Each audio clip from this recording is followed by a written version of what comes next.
Hi dear friends, welcome back to this channel. Today in this video I will show you how to loop video on CapCut. So without wasting time, let's start video.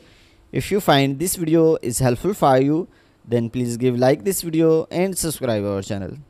Firstly, open the CapCut and then here you can see new project option. So click on new project and here select the video.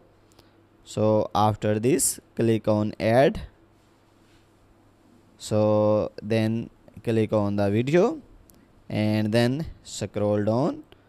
When you will scroll on the left side,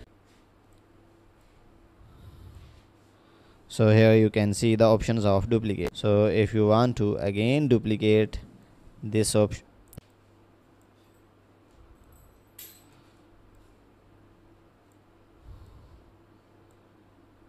so guys, in this way it's helpful for you, then please give like this video and subscribe our channel.